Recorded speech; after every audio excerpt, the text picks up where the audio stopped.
फिर उन दोनों से मनुष्यों को क्या-क्या करना चाहिए, इस विषय का उपदेश अगले मंत्र में किया है। भावार्थ, मनुष्यों को उचित है कि अग्नि आदि पदार्थों के उपयोग से पूर्ण धन का संपादन और उसकी रक्षा व उन्नति करके यथा योग्य खर्च करने से विद्या और राज्य की वृद्धि से सबके हित की उन्नति करनी चाहिए। कैसे धन के लिए उपाय करना चाहिए, इस विषय का उपदेश अगले मंत्र में किया है। भावार्थ, जो मनुष्य अच्छी प्रकार साधन किए हुए मित्र और वरुण के कामों में युक्त रहते हैं, वे नाना प्रकार के धन आदि पदार्थ व विजय आदि सुखों को प्राप्त होकर आप सुख संयुक्त होते तथा औरों को भी सुख संयुक्त करते हैं। फिर उनसे क्या-क्या सिद्ध होता है, इस विषय का उपदेश अगले मंत्र में किया है। भावार्थ, इस मंत्र में पूर्व मंत्र से हुए पद का ग्रहण किया है। जो मनुष्य शास्त्र से उत्तमता को प्राप्त हुई बुद्धियों से शिल्प आदि उत्तम व्यवहारों में उक्त इंद्र और वरुण को अच्छी रीति से युक्त करते हैं, वे ही इस संसार में सुख को फैलाते हैं। उक्त इंद्र और वरुण के यथा योग्य गुण कीर्तन करने की योग्यता का अगले मंत्र में प्रकाश किया है। भावार्थ, इस मंत्र में वाचक् लुप्तोपमा अलंकार है।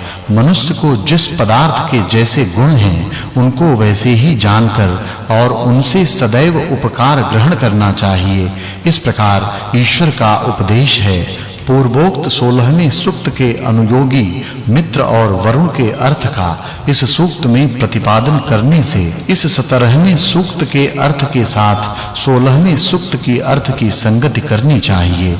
यह चौथा अनुवाक 17वां सूक्त और 33वां वर्ग समाप्त हुआ। पंचमो अनुवाकः अब 18वें सूक्त का आरंभ है। उसके पहले मंत्र में यजमान ईश्वर की प्रार्थना कैसी करे, इस विषय का उपदेश किया है। भावार्थ, इस मंत्र में वाचक् लुप्तोपमा अलंकार है। जो कोई विद्या के प्राश में प्रसिद्ध मनुष्य है, वही पढ़ाने वाला और संपूर्ण शिल्प विद्या के प्रसिद्ध करने योग्य है, क्योंकि ईश्वर भी ऐसे ही मनुष्य को अपने अनुग्रह से चाहता है। फिर वह ईश्वर कैसा है, इस विषय का उपदेश अगले मंत्र में किया है। भावार्थ, जो मनुष्य सत्य भाषण आदि नियमों से संयुक्त ईश्वर की आज्ञा का अनुष्ठान करते हैं, वे अविद्या आदि रोगों से रहित और शरीर व आत्मा की पुष्टि वाले होकर चक्रवर्ती राज्य आदि धन तथा सब रोगों को हरने वाली औषधियों को प्राप्त होते हैं। अगले मंत्र में ईश्वर की प्रार्थना का प्रकाश किया है। भावार्थ, किसी मनुष्य को धूर्त अर्थात छल कपट करने वाले मनुष्य का संग न करना तथा अन्याय से किसी की हिंसा न करनी चाहिए, किंतु सबकी न्याय ही से रक्षा करनी चाहिए। अगले मंत्र में इंद्रादिकों के कार्यों का उपदेश किया है। भावार्थ, जो मनुष्य वायु, विद्युत, सूर्य और सोम आदि औषधियों के गुणों को ग्रहण करके अपने कार्यों को सिद्ध करते हैं, वे कभी दुखी नहीं होते। कैसे वे रक्षा करने वाले होते हैं, इस विषय का उपदेश अगले मंत्र में किया है। भावार्थ, जो मनुष्य अधर्म से दूर रहकर अपने सुखों को बढ़ाने की इच्छा करते हैं, वे ही परमेश्वर के सेवक और उक्त सोम, इंद्र और दक्षिणा इन पदार्थों को युक्त के साथ सेवन कर सकते हैं। यह 34वां वर्ग पूरा हुआ। अगले मंत्र में इंद्र शब्द से परमेश्वर के गुणों का उपदेश किया है। भावार्थ, जो मनुष्य सर्वशक्तिमान, सबके अधिष्ठाता और सब आनंद के देने वाले परमेश्वर की उपासना करते हैं और उत्कृष्ट न्यायाधीश को प्राप्त होते हैं, वे ही सब शास्त्रों के बोध से प्रसिद्ध क्रियाओं से युक्त बुद्धियों को प्राप्त और पुरुषार्थी होकर विद्वान होते हैं। वही सब जगत को रचता है, इसका उपदेश अगले मंत्र में किया है। भावार्थ, व्यापक ईश्वर सब में रहने वाले और व्याप्त जगत का नित्य संबंध है। वही सब संसार को रचकर तथा धारण करके सबकी बुद्धि और कर्मों को अच्छी प्रकार जानकर सब प्राणियों के लिए उनके शुभ अशुभ कर्मों के अनुसार सुख दुख रूप फल को देता है।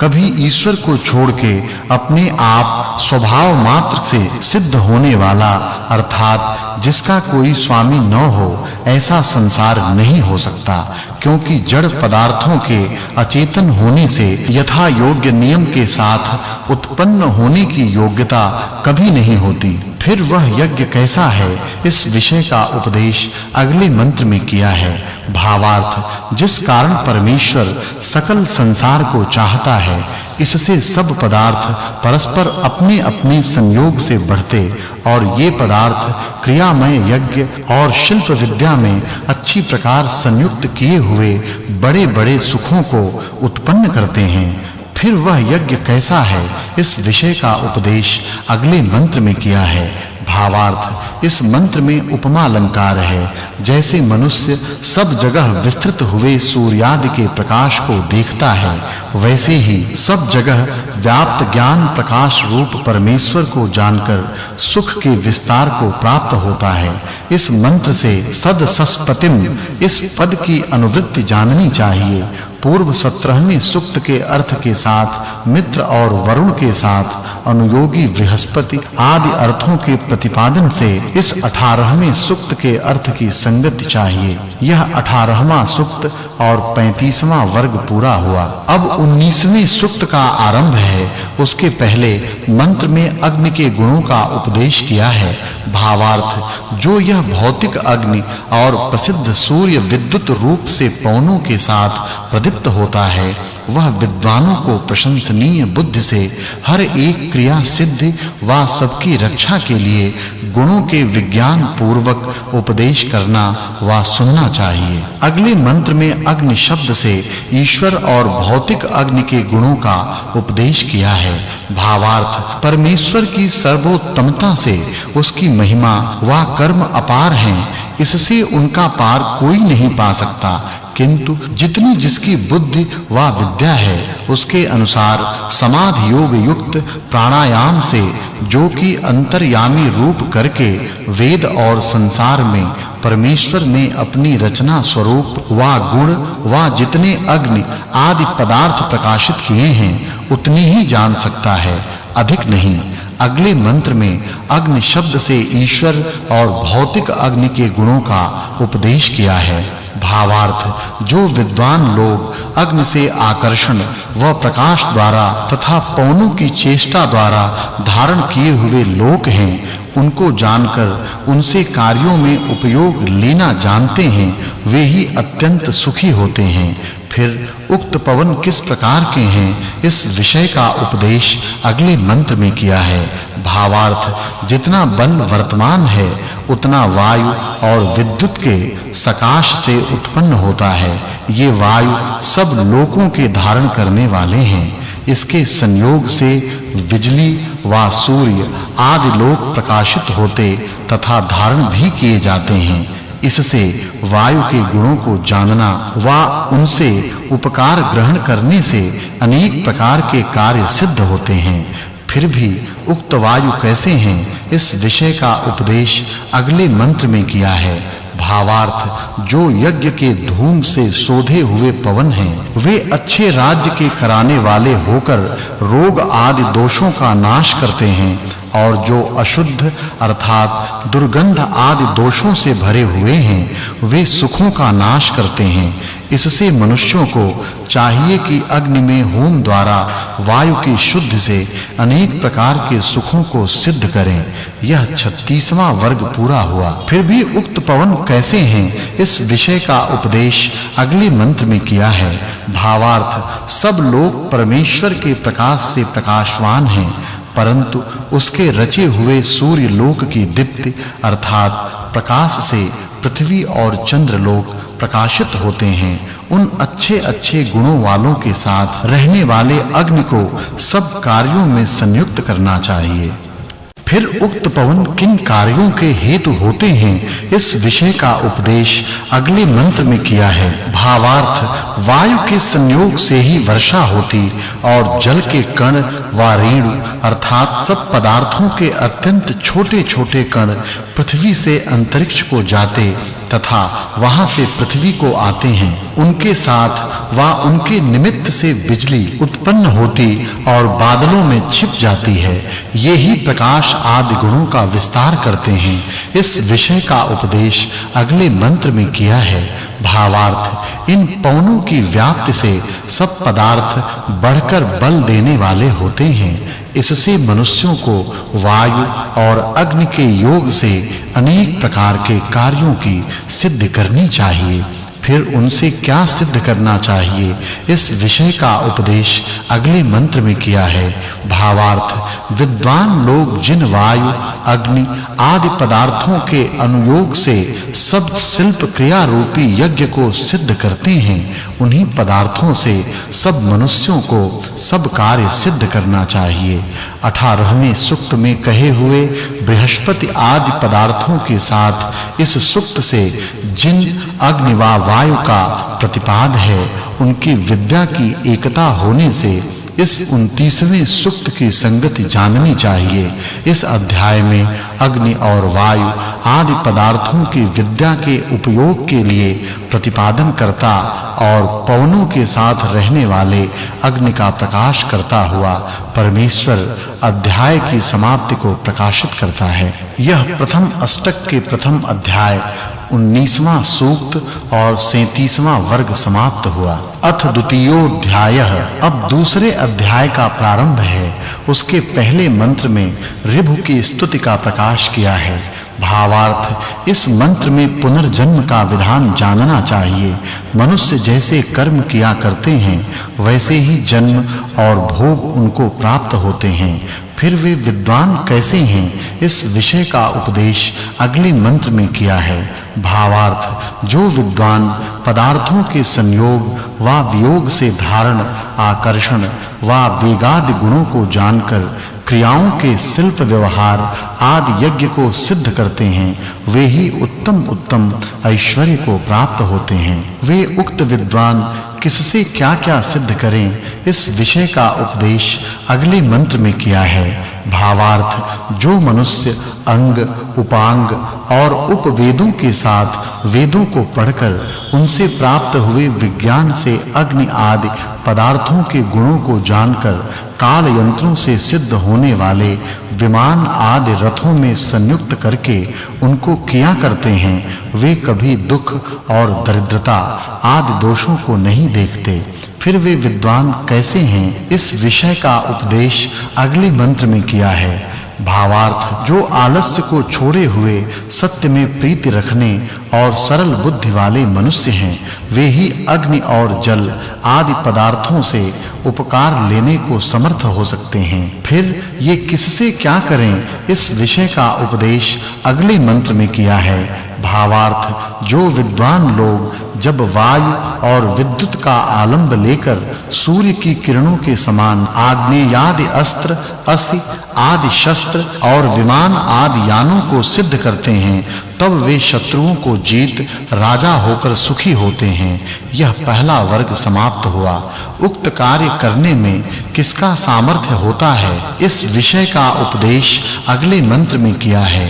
भावार्थ मनुष्य लोग किसी क्रिया कुशल कारीगर के निकट बैठकर उसकी चतुराई को दृष्टिगोचर करके फिर सुख के साथ कारीगरी के काम करने को समर्थ हो सकते हैं इस प्रकार से सिद्ध किए हुए इन पदार्थों से क्या फल सिद्ध होता है इस विषय का उपदेश अगले मंत्र में किया है भावार्थ सब मनुष्यों को उचित है कि जो ब्रह्मचारी आदि 4 आश्रमों के कर्म तथा यज्ञ के अनुष्ठान आदि 3 प्रकार के हैं उनको मन वाणी और शरीर से यथावत करें इस प्रकार मिलकर 7 कर्म होते हैं उनके संग उपदेश और विद्या से रत्नों को प्राप्त होकर सुखी होते हैं वे एक-एक कर्म को सिद्ध व समाप्त करके दूसरे का आरंभ करें। इस क्रम से शांति और पुरुषार्थ से सब कर्मों का सेवन करते रहें। वे उक्त कर्म को करके किसको प्राप्त होते हैं, इस विषय का उपदेश अगले मंत्र में किया है।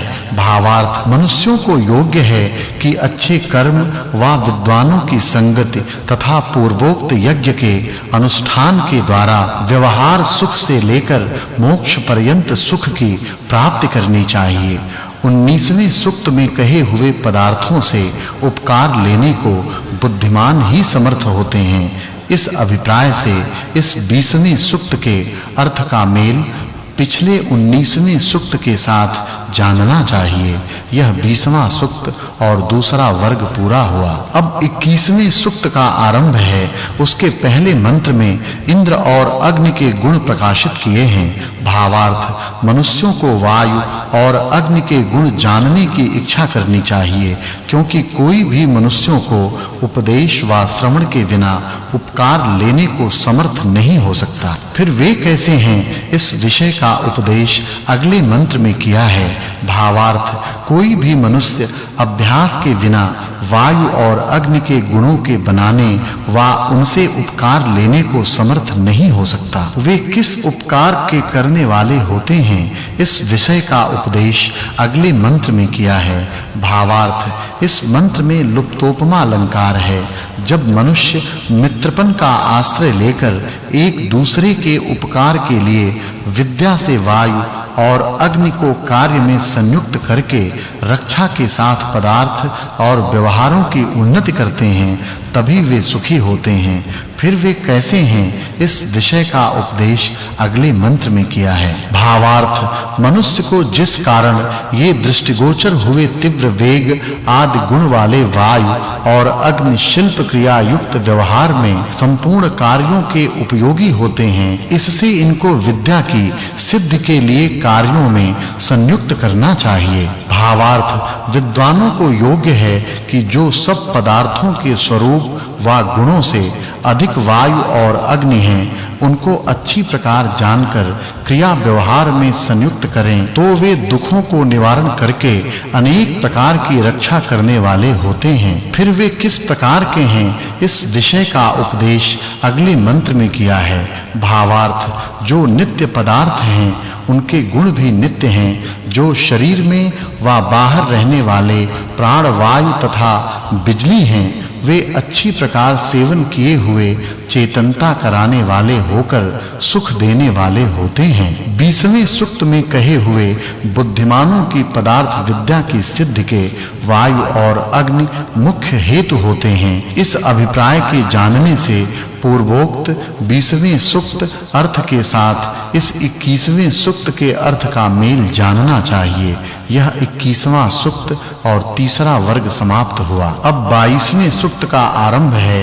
इसके पहले मंत्र में अश्विनों के गुण का उपदेश किया है। भावार्थ, शिल्प कार्यों की सिद्धि करने की इच्छा करने वाले मनुष्यों को चाहिए कि उसमें भूमि और अग्नि को पहले ग्रहण करें, क्योंकि इनके बिना विमान आदि यानों की सिद्धि व गमन का संभव नहीं हो सकता। फिर वे किस प्रकार के हैं, इस विषय का उपदेश अगले मंत्र में किया है। भावार्थ, जो मनुष्यों के लिए अत्यंत सिद्ध कराने वाले अग्नि और जल हैं, वे शिल्प विद्या में संयुक्त किए हुए कार्य सिद्धि के हेतु होते हैं। ये क्रिया में किनसे संयुक्त हो सकते हैं, इस विषय का उपदेश अगले मंत्र में किया है। भावार्थ, उपदेश के बिना किसी मनुष्य को ज्ञान की वृद्धि कुछ भी नहीं हो सकती। इसे सब मनुष्यों को उत्तम विद्या का उपदेश तथा श्रवण निरंतर करना चाहिए। इसको करके अश्वियों के योग से क्या होता है, इस विषय का उपदेश अगले मंत्र में किया है। भावार्थ, हे मनुष्यों, जिस कारण अग्नि और जल के वेग से युक्त किया हुआ रथ अति दूर स्थानों में भी शीघ्र पहुंचाता है, इससे तुम लोगों को भी इस शिल्प विद्या का अनुष्ठान निरंतर करना चाहिए। अगले मंत्र में परम ऐश्वर्य कराने वाले परमेश्वर का प्रकाश किया है। भावार्थ, मनुष्यों के द्वारा चेतन में सब जगह प्राप्त होने और निरंतर पूजन करने योग्य प्रीति का एक पूज्य और सब ऐश्वर्यों का देने वाला परमेश्वर है। वही निरंतर उपासना के योग्य है। इस विषय के बिना कोई दूसरा पदार्थ उपासना के योग्य नहीं है। यह चौथा वर्ग पूरा हुआ। फिर उस परमेश्वर की स्तुति करनी चाहिए। इस विषय का उपदेश अगले मंत्र में किया है। भावार्थ, जैसे विद्वान मनुष्य परमेश्वर की स्तुति करके उसकी आज्ञा का आचरण करता है, वैसे तुम लोगों को भी उचित है कि उस परमेश्वर के रचे हुए संसार में अनेक प्रकार के उपकार ग्रहण करो। अगले मंत्र में सविता शब्द से ईश्वर और सूर्य के गुणों का उपदेश किया है। भावार्थ, इस मंत्र में श्लेष और उपमा अलंकार है। मनुष्य को उचित है कि जिससे परमेश्वर सर्वशक्तिपन व सर्वज्ञता से सब जगत की रचना करके सब जीवों को उनके कर्मों के अनुसार सुख दुख रूप फल को देता, और जैसे सूर्य लोग अपने ताप व छेदन शक्ति से मूर्तिमान द्रव्यों का विभाग और प्रकाश करता है, इससे तुम भी सबको न्याय पूर्वक दंड व सुख और यथा योग्य व्यवहार में चलाके विद्यादि शुभ गुणों को प्राप्त कराया करो। कैसे मनुष्य इस उपकार को ग्रहण कर सकें, सो अगले मंत्र में उपदेश किया है। भावार्थ, इस मंत्र में श्लेषालंकार है। मनुष्यों को परस्पर मित्र भाव के बिना कभी सुख नहीं हो सकता। इससे सब मनुष्यों को योग्य है कि एक दूसरे के साथी होकर जगदीश्वर व अग्निमय सूर्यादि का उपदेश कर व सुनकर उनके सुखों के लिए सदा उपकार ग्रहण करें। फिर अगले मंत्र में अग्नि के गुणों का उपदेश किया है। भावार्थ, विद्वानों को उचित है कि जो बिजली, प्रसिद्ध अग्नि और सूर्य रूप से 3 प्रकार का भौतिक अग्नि शिल्प विद्या की सिद्धि के लिए पृथ्वी आदि पदार्थों के सामर्थ्य प्रकाश करने में मुख्य हेतु है, उसी को स्वीकार करें और इस शिल्प विद्या रूपी यज्ञ में पृथ्वी आदि पदार्थों के सामर्थ्य का पत्नी नाम विधान है, उसको जानें। वे कौन-कौन देव पत्नी हैं, इस विषय का उपदेश अगले मंत्र में किया है। भावार्थ, विद्वानों को इस संसार में मनुष्य जन्म पाकर वेद द्वारा सब विद्या प्रत्यक्ष करनी चाहिए, क्योंकि कोई भी विद्या पदार्थों के गुण और स्वभाव को प्रत्यक्ष किए बिना सफल नहीं हो सकती। यह 5वां वर्ग पूरा हुआ। अब विद्वानों की स्त्रियां भी उक्त कार्यों को करें, इस विषय का उपदेश अगले मंत्र में किया है। फिर वे कैसी देव पत्नी हैं, इस विषय का उपदेश अगले मंत्र में किया है। भावार्थ, इस मंत्र में वाचक् लुप्तोपमा अलंकार है। मनुष्यों को उचित है कि ईश्वर के बनाए हुए पदार्थों के आश्रय से अविनाशी निरंतर सुख की प्राप्ति के लिए उद्योग करके परस्पर प्रसन्नता युक्त स्त्री और पुरुष का विवाह करें, क्योंकि तुल्य स्त्री पुरुष और पुरुषार्थ के बिना किसी मनुष्य को कुछ भी ठीक-ठीक सुख का संभव नहीं हो सकता। शिल्प विद्या में भूमि और अग्नि मुख्य साधन हैं। इस विषय का उपदेश अगले मंत्र में किया है। भावार्थ, जौह यह नाम प्रकाशमान लोकों का उपलक्षण अर्थात जो जिसका नाम उच्चारण किया हो वह उसके समतुल्य सब पदार्थों के ग्रहण करने में होता है, तथा पृथ्वी यह बिना प्रकाश वाले लोकों का है। मनुष्य को इनसे प्रयत्न के साथ सब उपकारों को ग्रहण करके उत्तम सुखों को सिद्ध करना चाहिए। उक्त 2 प्रकार के लोकों से क्या-क्या करना चाहिए, इस विषय का उपदेश अगले मंत्र में किया है। भावार्थ, विद्वानों को पृथ्वी आदि पदार्थों से विमान आदि यान बनाकर उनकी कलाओं में जल और अग्नि के प्रयोग से भूमि, समुद्र और आकाश में जाना आना चाहिए। यह भूमि किस लिए है, इस विषय का उपदेश अगले मंत्र में किया है। भावार्थ, मनुष्यों को योग्य है कि यह भूमि ही सब मूर्तिमान पदार्थों के रहने की जगह और अनेक प्रकार के सुखों की कराने वाली और बहुरत्नों को प्राप्त कराने वाली होती है, ऐसा ज्ञान करें।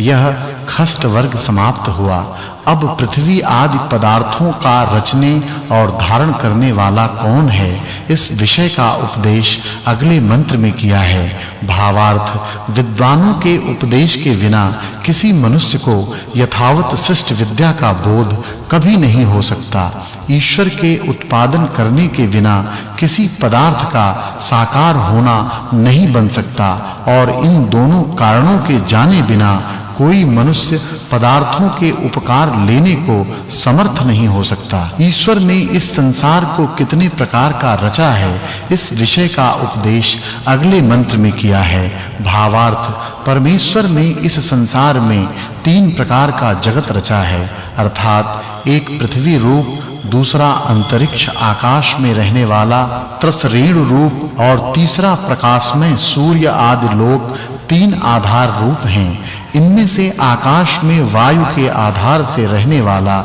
जो कारण रूप है, वही पृथ्वी और सूर्य आदि लोकों का बढ़ाने वाला है और इस जगत को ईश्वर के बिना कोई बनाने को समर्थ नहीं हो सकता, क्योंकि किसी का ऐसा सामर्थ्य ही नहीं। फिर वह सर्वव्यापक जगदीश्वर क्या-क्या करता है, इस विषय का उपदेश अगले मंत्र में किया है। भावार्थ, ईश्वर के धारण के बिना किसी पदार्थ की स्थिति संभव नहीं हो सकती। उसकी रक्षा के बिना किसी के व्यवहार की सिद्धि भी नहीं हो सकती। फिर व्यापक परमेश्वर के किए हुए कर्म मनुष्य नित्य देखें, इस विषय का उपदेश अगले मंत्र में किया है।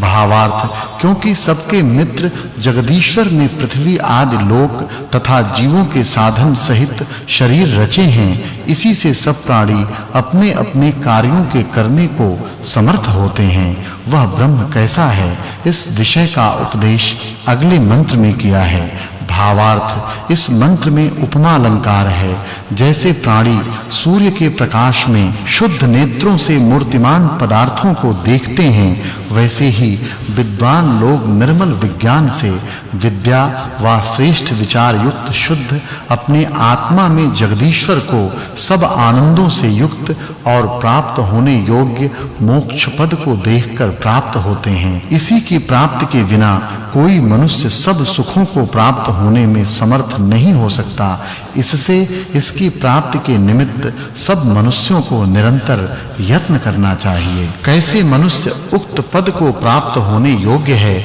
इस विषय का उपदेश अगले मंत्र में किया है। भावार्थ, जो मनुष्य अविद्या और अधर्माचरण रूप नींद को छोड़कर विद्या और धर्माचरण में जाग रहे हैं, वे ही सच्चिदानंद स्वरूप सब प्रकार से उत्तम, सबको प्राप्त होने योग्य निरंतर सर्वव्यापी विष्णु अर्थात जगदीश्वर को प्राप्त होते हैं। पहले सूक्त में जो 2 पदों के अर्थ कहे थे, उनके सदाचारी अश्वि, सविता, अग्नि, देवी, इंद्राणी, वरुणानी, अग्नाई, द्यावा, पृथ्वी, भूमि, विष्णु और इनके अर्थों का प्रकाश इस सूक्त में किया है। इससे पहले सूक्त के साथ इस सूक्त की संगति जाननी चाहिए। यह 22वां सूक्त 7वां वर्ग और 5वां अनुवाक समाप्त हुआ। अब 23वें सूक्त का आरंभ है। इसके पहले मंत्र में वायु के गुण प्रकाशित किए हैं। भावार्थ, प्राणी जिनको प्राप्त होने की इच्छा करते और जिनके श्रद्धालु होते हैं, सबको पवन ही प्राप्त करके यथावत स्थिर करता है। इससे जिन पदार्थों के तीक्ष्ण व कोमल गुण हैं, उनको यथावत जान के मनुष्य लोग उनसे उपकार लेवें। अब अगले मंत्र में परस्पर संयोग कराने वाले पदार्थों का प्रकाश किया है।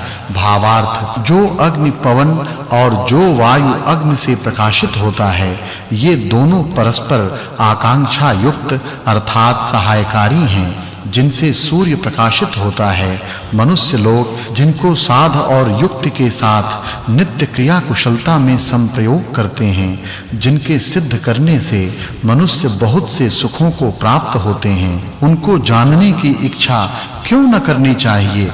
फिर वे किस प्रकार के हैं, इस विषय का उपदेश अगले मंत्र में किया है। भावार्थ, विद्वानों को उचित है कि शिल्प विद्या की सिद्धि के लिए असंख्यात व्यवहारों को सिद्ध कराने वाले वेग आदि गुण युक्त बिजली और वायु के गुणों की क्रिया सिद्धि के लिए अच्छे प्रकार सिद्ध करना चाहिए। इस विद्या के प्राप्त कराने वाले प्राण और उदान हैं। इस विषय का उपदेश अगले मंत्र में किया है। भावार्थ मनुष्यों को प्राण और उदान वायु के बिना सुखों का भोग और बल का संभव कभी नहीं हो सकता। इस हेतु से इनके सेवन की विद्या को ठीक-ठीक जानना चाहिए।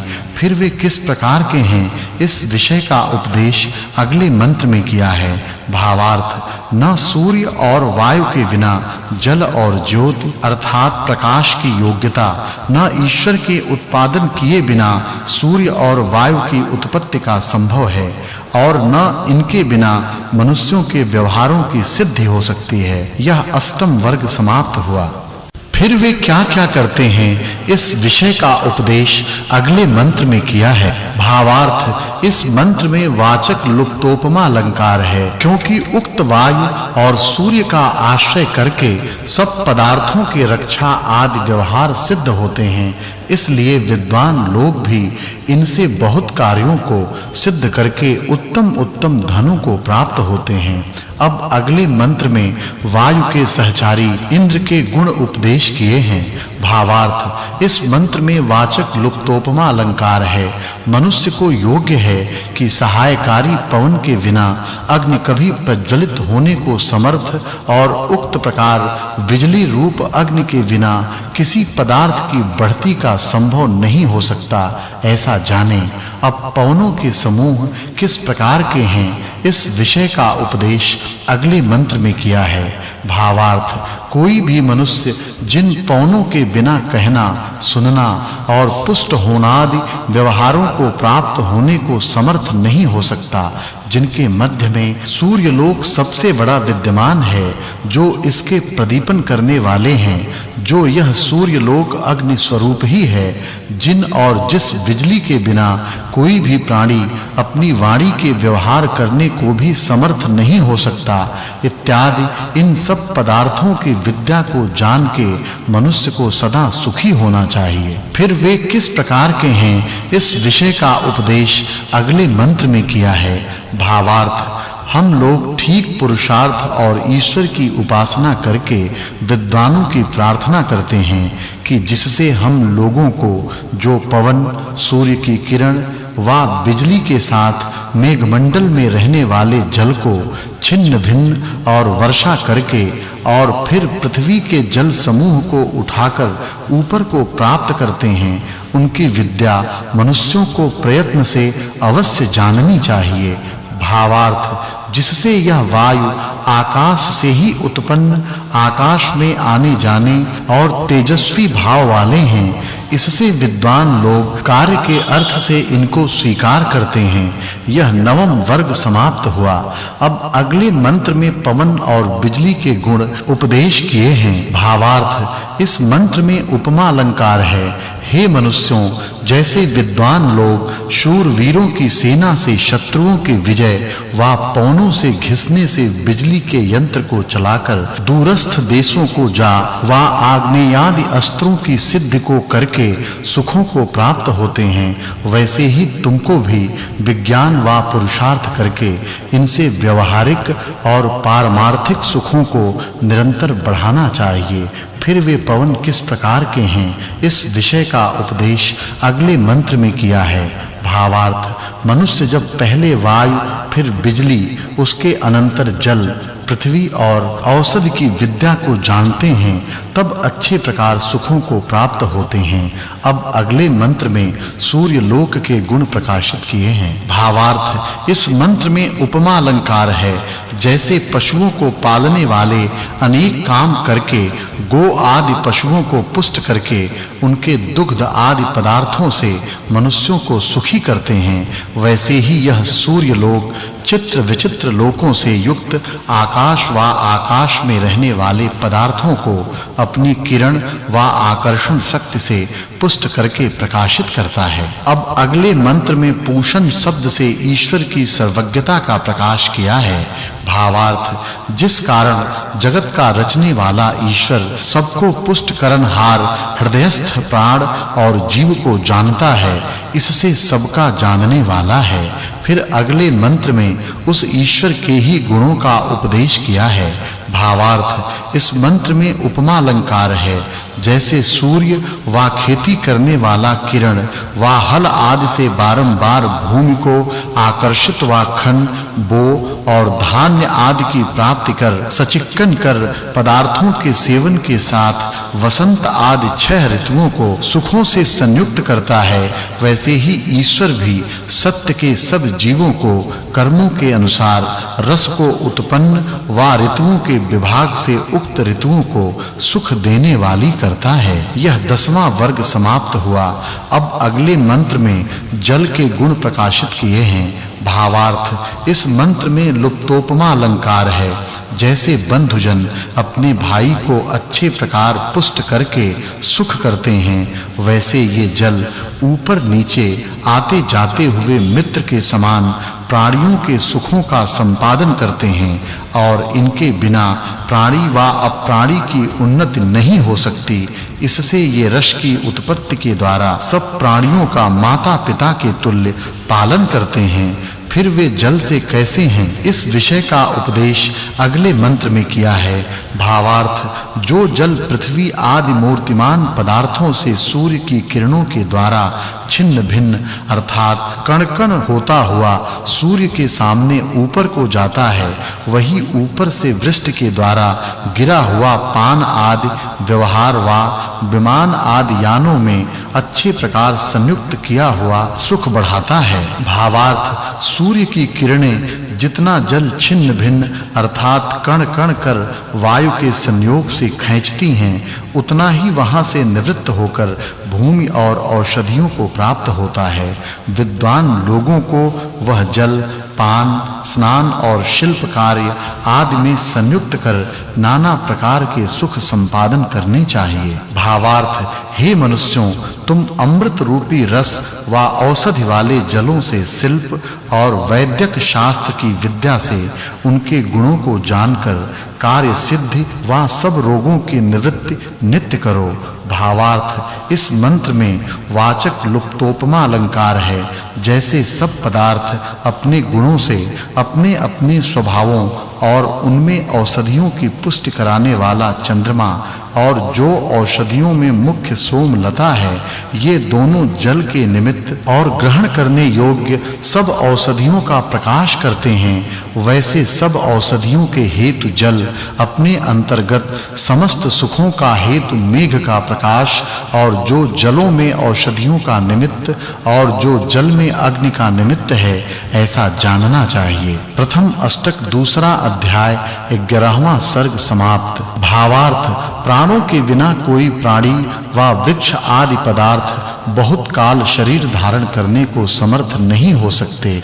इससे क्षुधा और प्यास आदि रोगों के निवारण के लिए परम अर्थात उत्तम से उत्तम औषधियों को सेवन से योग युक्त से प्राणों का सेवन ही परम उत्तम है, ऐसा जानना चाहिए। भावार्थ, मनुष्य जैसा कुछ पाप व पुण्य करते हैं, सो ईश्वर अपनी न्याय व्यवस्था से उनको प्राप्त करता ही है। भावार्थ, सब प्राणियों को पिछले जन्मों में किए हुए पुण्य व पाप का फल वायु, जल और अग्नि आदि पदार्थों के द्वारा इस जन्म व अगले जन्म में प्राप्त होता ही है। वह अग्नि किस प्रकार का है, इस विषय का उपदेश अगले मंत्र में किया है। भावार्थ, जब जीव पिछले शरीर को छोड़कर अगले शरीर को प्राप्त होता है, तब उसके साथ स्वाभाविक मानस अग्नि जाता है, वही फिर शरीर आदि पदार्थों को प्रकाशित करता है। जो जीवों के पाप पुण्य और जन्म का कारण है, उसको वे ऋषि तुल्य विद्वान ही परमेश्वर के सिवाय जानते हैं, किंतु परमेश्वर तो निश्चय के साथ यथा योग्य जीवों के पाप व पुण्य को जानकर उनके कर्म के अनुसार शरीर देकर सुख दुख का भोग कराता ही है। पूर्व सूक्त से कहे हुए अश्व आदि पदार्थों के अनुसंगी जो वायु आदि पदार्थ हैं, उनके वर्णन से पिछले 22वें सूक्त के अर्थ के साथ इस 23वें सूक्त के अर्थ की संगति जाननी चाहिए। यह 23वां सूक्त समाप्त हुआ। अब 24वें सूक्त का प्रारंभ है। उसके पहले मंत्र में प्रजापति का प्रकाश किया है।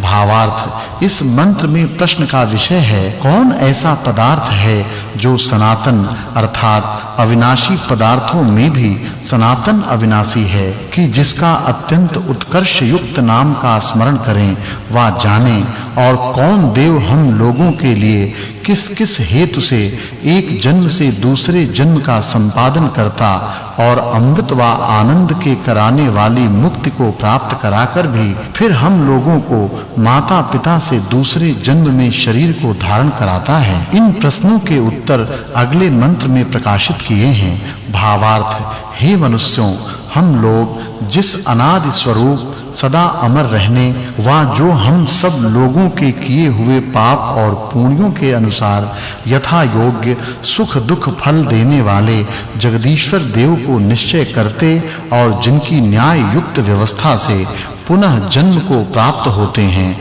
तुम लोग भी उसी को जानो, किंतु इससे अन्य दूसरा कोई उक्त कर्म करने वाला नहीं है। ऐसा निश्चय हम लोगों को है कि वही मोक्ष पदवी को पहुँचे हुए जीवों का भी महाकल्प के अंत में फिर पाप पुण्य की तुल्यता से पिता माता और स्त्री आदि के बीच में मनुष्य जन्म धारण करता है।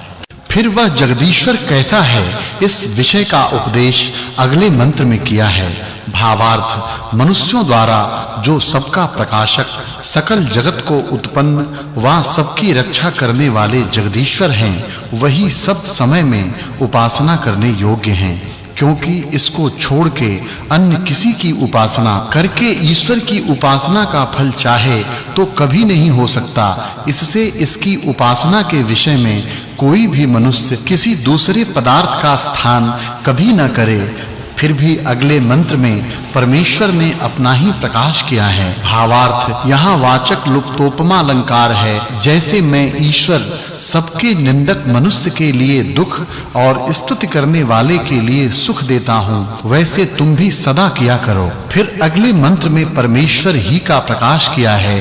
भावार्थ जो मनुष्य अपनी क्रिया कर्म से ईश्वर की आज्ञा में प्राप्त होते हैं, वे ही उससे रक्षा को सब प्रकार से प्राप्त और सब मनुष्यों में उत्तम ऐश्वर्य वाले होकर प्रशंसा को प्राप्त होते हैं, क्योंकि वही ईश्वर जीवों को उनके कर्मों के अनुसार न्याय व्यवस्था से विभाग कर फल देता है। इससे पुनः वह ईश्वर कैसा है, इस विषय का उपदेश अगले मंत्र में किया है। भावार्थ ईश्वर के अनंत सामर्थ्य होने से उनका परिमाण व उनकी बराबरी कोई भी नहीं कर सकता है। ये सब लोग चलते हैं, परंतु लोगों के चलने से उनमें व्याप्त ईश्वर नहीं चलता, क्योंकि जो सब जगह पूर्ण है वह कभी चलेगा। इस ईश्वर की उपासना को छोड़कर किसी जीव का पूर्ण अखंडित राज्य व सुख कभी नहीं हो सकता। इससे सब मनुष्यों को प्रमेय व विनाश रहित परमेश्वर की सदा उपासना करनी योग्य है। अब अगले मंत्र में वायु और सविता के गुण प्रकाशित करते हैं। भावार्थ जिससे यह सूर्य रूप के न होने से अंतरिक्ष का प्रकाश नहीं कर सकता, इससे जो ऊपरली व विचली किरणें हैं वे ही मेघ की निमित्त हैं। जो उनमें जल के परमाणु रहते हैं वे अति सूक्ष्मता के कारण दृष्टिगोचर नहीं होते। इसी प्रकार वायु, अग्नि और पृथ्वी आदि के भी अति सूक्ष्म अवयव अंतरिक्ष में रहते तो अवश्य हैं, परंतु वे भी दृष्टिगोचर नहीं होते। अब अगले मंत्र में वरुण शब्द से आत्मा और वायु के गुणों का प्रकाश करते हैं। भावार्थ इस मंत्र में श्लेष और उपमा अलंकार है। जिस परमेश्वर ने निश्चय के साथ सबसे बड़े सूर्यलोक के लिए बड़ी सी कक्षा अर्थात उसके घूमने का मार्ग बनाया है, जो इसको वायु रूपी ईंधन से प्रदीप्त करता और सब लोग अंतरिक्ष में अपनी-अपनी परिधि युक्त हैं, किसी लोक का किसी लोकांतर के साथ संग नहीं है, किंतु सब अंतरिक्ष में ठहरे हुए अपनी-अपनी परिधि पर चारों ओर घूमा करते हैं और जो आपस में ईश्वर और वायु के आकर्षण और धारण शक्ति से अपनी-अपनी परिधि को छोड़कर इधर-उधर चलने को समर्थ नहीं हो सकते तथा परमेश्वर और वायु के बिना अन्य कोई भी इनका धारण करने वाला नहीं है। जैसे परमेश्वर मिथ्यावादी अधर्म करने वाले से पृथक हैं, वैसे ही प्राण भी हृदय के विदीर्ण करने वाले रोग से अलग है। उसकी उपासना व कार्यों में योजना सब मनुष्य क्यों न करें? अब जो राजा और प्रजा के मनुष्य हैं, वे किस प्रकार के हों, इस विषय का उपदेश अगले मंत्र में किया है। भावार्थ, इस मंत्र में श्लेषालंकार है। मनुष्य को जानना चाहिए कि जो सभाध्यक्ष और प्रजा के उत्तम मनुष्य पाप व सर्व रोग निवारण और पृथ्वी को धारण करने, अत्यंत बुद्धि बल देकर दुष्टों को दंड दिलाने वाले होते हैं, वे ही सेवा के योग्य हैं। और यह भी जानना कि किसी का किया हुआ पाप भोग के बिना निवृत्त नहीं होता और इसके निवारण के लिए कुछ परमेश्वर की प्रार्थना व पुरुषार्थ करना भी योग्य नहीं है। किंतु यह तो है, जो कर्म जीव वर्तमान में करता व करेगा, उसकी निवृत्ति के लिए तो परमेश्वर की प्रार्थना व उपदेश भी होता है। जो लोक अंतरिक्ष में दिखाई पड़ते हैं, वे किसके ऊपर व किसने धारण किए हैं, इस विषय का उपदेश अगले मंत्र में किया है। भावार्थ, इस मंत्र में श्लेषालंकार है तथा इस मंत्र के पहले भाग से प्रश्न और पिछले भाग से उनका उत्तर जानना चाहिए कि जब कोई किसी से पूछे कि ये नक्षत्र लोक अर्थात तारागण किसने बनाए और किसने धारण किए हैं और रात्रि में दिखते तथा दिन में कहां जाते हैं, इनके उत्तर ये हैं कि ये सब ईश्वर ने बनाए और धारण किए हैं। इनमें आप ही प्रकाश नहीं, किंतु सूर्य के ही प्रकाश से प्रकाशमान होते हैं और ये कहीं नहीं जाते, किंतु ढपे हुए दिखते नहीं और रात्रि में सूर्य की किरणों से प्रकाशमान होकर दिखते हैं।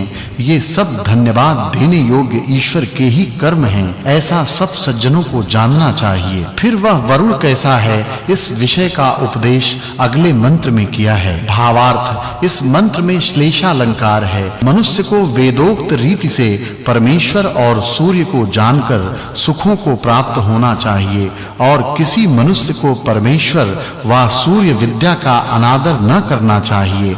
सर्वदा ईश्वर ही आज्ञा का पालन और उसके रचे हुए जो सूर्यादिक पदार्थ हैं, उनके गुणों को जानकर उनसे उपकार लेके अपनी उम्र निरंतर बढ़ानी चाहिए। भावार्थ, इस मंत्र में श्लेषालंकार है। सब मनुष्यों को इस प्रकार उपदेश करना तथा मानना चाहिए कि विद्वान वेद और ईश्वर हमारे लिए जिस ज्ञान का उपदेश करते हैं तथा हम जो अपनी शुद्ध बुद्धि से निश्चय करते हैं, वही मुझको और हे मनुष्यों, तुम सब लोगों को स्वीकार करके पाप और अधर्म करने से दूर रखा करें। भावार्थ, इस मंत्र में भी लुप्तोपमा और श्लेषालंकार है। परमेश्वर ने जिस जिस गुण वाले जो पदार्थ बनाए हैं, उन पदार्थों के गुणों को यथावत जानकर इनको कर्म, उपासना और ज्ञान में नियुक्त करे। जैसे परमेश्वर न्याय अर्थात न्याय युक्त कर्म करता है, वैसे ही हम लोगों को भी कर्म नियम के साथ नियुक्त कर जो बंधनों के करने वाले पापात्मक कर्म हैं, उनको दूर से ही छोड़कर पुण्य रूप कर्मों का सदा सेवन करना चाहिए। भावार्थ, जिन मनुष्यों ने परमेश्वर के रचे हुए संसार में पदार्थों के प्रकट किए हुए बोध से किए हुए पाप कर्मों को फल से शिथिल कर दिया, वैसा अनुष्ठान करें। जैसे अज्ञानी पुरुष को पाप फल दुखी करते हैं, वैसे ही ज्ञानी पुरुष को दुख नहीं दे सकते। फिर भी अगले मंत्र में वरुण शब्द ही का प्रकाश किया है। भावार्थ, जो ईश्वर की आज्ञा को यथावत नित्य पालन करते हैं, वे ही पवित्र और सब दुख बंधनों से अलग होकर सुखों को निरंतर प्राप्त होते हैं। 23वें सूक्त में कहे हुए वायु आदि अर्थों के अनुकूल प्रजापति आदि अर्थों के कहने से इस 24वें सूक्त की उस उक्ति के अर्थ के साथ संगति जाननी चाहिए। प्रथमाष्टक के प्रथम अध्याय में यह 15वां वर्ग तथा प्रथम मंडल के खष्टानुवाक में 24वां सूक्त समाप्त हुआ। अब 25वें सूक्त का आरंभ है। उसके पहले मंत्र में परमेश्वर ने दृष्टांत के साथ अपनी प्रार्थना को प्रकाश किया है।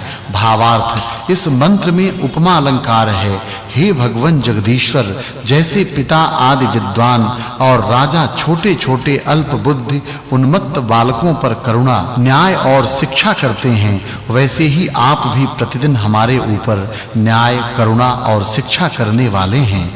फिर भी अगले मंत्रों में उक्त मंत्र ही का प्रकाश किया है। भावार्थ ईश्वर उपदेश करता है कि हे मनुष्यों, जो अल्प बुद्धि अज्ञानी जन अपनी अज्ञानता से तुम्हारा अपराध करें, तुम उसको दंड ही देने को मत प्रवृत्त होवो, और जैसे ही जो अपराध करके लज्जित हो अर्थात तुमसे क्षमा करवावे, तो उस पर क्रोध मत करो, किंतु उसका अपराध सहो। भावार्थ इस मंत्र में उपमा अलंकार है। हे भगवान जगदीश्वर, जैसे रथ के स्वामी का भृत्या घोड़ों को चारों ओर से बांधता है, वैसे ही हम लोग अपना जो वेदोक्त ज्ञान है उसको अपनी बुद्धि के अनुसार मन में दृढ़ करते हैं। फिर भी उसी अर्थ को दृष्टांत से अगले मंत्र में सिद्ध किया है। भावार्थ इस मंत्र में उपमा अलंकार है। जैसे उड़ाए हुए पक्षी दूर जाके बसते हैं, वैसे ही क्रोधी जीव मुझसे दूर बसें और मैं भी उनसे दूर बसूं, जिससे हमारा उल्टा स्वभाव और धन की हानि कभी न होवे। फिर वह वरुण कैसा है, इस विषय का उपदेश अगले मंत्र में किया है। भावार्थ मनुष्यों को परमेश्वर की आज्ञा का पालन करके सब सुख और चक्रवर्ती राज्य न्याय के साथ सदा सेवन करना चाहिए। यह 16वां वर्ग पूरा हुआ। अब अगले मंत्र में सूर्य और वायु का प्रकाश किया है। भावार्थ इस मंत्र में उपमा अलंकार है। जैसे अति हर्ष करने वाले बाजे बजाने में अति कुशल दो पुरुष बाजों को लेकर चलाकर बजाते हैं, वैसे ही सिद्ध किए विद्या के धारण करने वाले मनुष्य से होमे हुए पदार्थों को सूर्य और वायु चालन करके धारण करते हैं। उक्त विद्या को यथावत कौन जानता है, इस विषय का उपदेश अगले मंत्र में किया है। भावार्थ ईश्वर ने वेदों में अंतरिक्ष, भू और समुद्र में आने जाने वाले यानों की विद्या का उपदेश किया है। उनको सिद्ध करने को जो पूर्ण विद्या, शिक्षा और हस्त क्रियाओं के कला कौशल में कुशल मनुष्य होता है, वही उन्हें बनाने में समर्थ हो सकता है। फिर वह क्या जानता है, इस विषय का उपदेश अगले मंत्र में किया है। भावार्थ जैसे परमेश्वर सर्वज्ञ होने से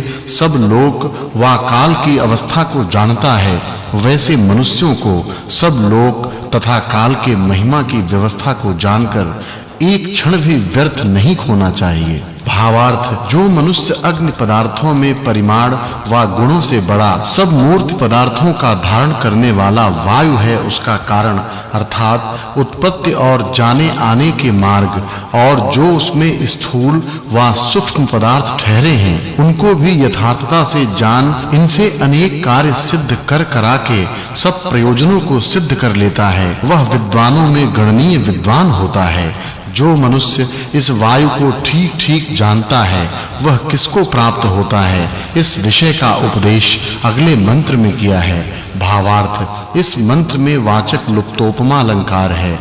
जैसे परमेश्वर सब प्राणियों का उत्तम राजा है, वैसे जो ईश्वर की आज्ञा में वर्तमान धार्मिक शरीर और बुद्धि बल युक्त मनुष्य हैं, वही उत्तम राज्य करने योग्य होते हैं। भावार्थ जिस प्रकार ईश्वर सब जगह व्याप्त और सर्वशक्तिमान होने से सृष्टि रचनादि रूपी कर्म और जीवों के तीनों कालों के कर्मों को जानकर इनको उन कर्मों के अनुसार फल देने योग्य है, इसी प्रकार जो विद्वान मनुष्य पहले हो गए उनके कर्मों और आगे अनुष्ठान करने योग्य कर्मों के करने में युक्त होता है, वही सबको देखता हुआ सबके उपकार करने वाले उत्तम से उत्तम कर्मों को कर सबका न्याय करने योग्य होता है। भावार्थ इस मंत्र में श्लेष और उपमा अलंकार है। जो मनुष्य ब्रह्मचर्य और जितेंद्रियता आदि से आयु बढ़ाकर धर्म मार्ग में विचरते हैं, उन्हीं को जगदीश्वर अनुग्रहित कर आनंद युक्त करता है।